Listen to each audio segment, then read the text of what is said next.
Hi friends, welcome to my channel. ఈరోజు నేను కొత్తిమీర పచ్చడి చేస్తున్నాను. నేను టమాటాలు వేసి కొత్తిమీర పచ్చడి చేస్తాను. ఇప్పుడు కొత్తిమీర పచ్చిమిరపకాయలు వేపుకుందాం. పచ్చడికి ముందుగా మనం స్టవ్ వెలిగించి కడాయి పెట్టి 2 స్పూన్ల ఆయిల్ వేసాను. ఇప్పుడు మనం మజ్జిగకి కట్ చేసుకోవాలి పచ్చిమిరపకాయలు. ఇలాగా ఇప్పుడు ఆయిల్లో వేసుకుందాం.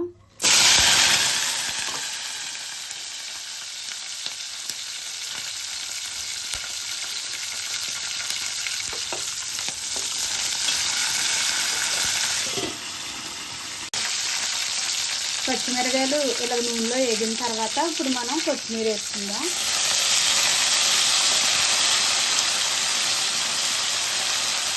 ఇది కూడా నూనెలో వేసుకోవాలి.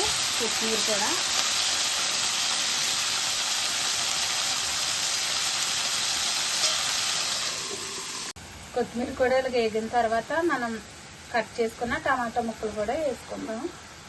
ఇవి కూడా వేపుకోవాలి నూనెలో.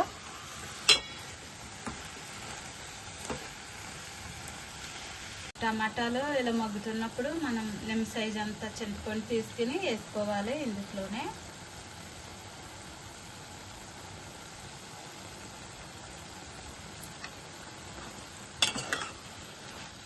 ఈ టమాటాలో వాటర్ అంతా ఇంకిపోయే వరకు ఇలాగా మనం ఉడకనివ్వాలి నూనెలోను.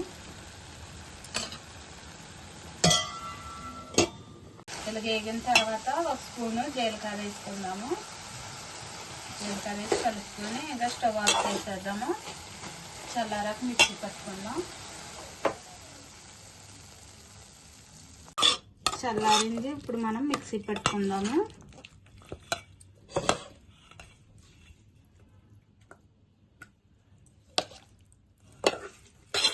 రెండు స్పూన్లు సాల్ట్ వేసుకోవాలి.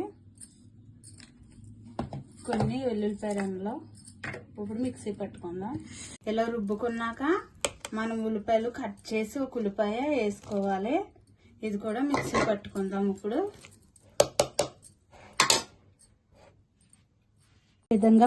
ఈ విధంగా మిక్సీ పట్టుకోవాలి.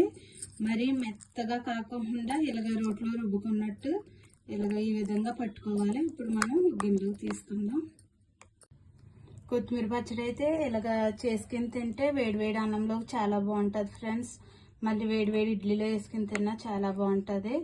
మనం ఇలాగ బాగా మెత్తగా కాకుండా కొంచెం రోట్లో చేసినట్టు పట్టుకుంటే మిక్సీ చాలా బాగుంటుంది. మీరు కూడా ట్రై చేయండి. చాలా ఈజీగా చేసుకోవచ్చు ఈ పచ్చడి. నచ్చితే లైక్ చేయండి, షేర్ చేయండి, సబ్స్క్రైబ్ చేయండి. Bye friends.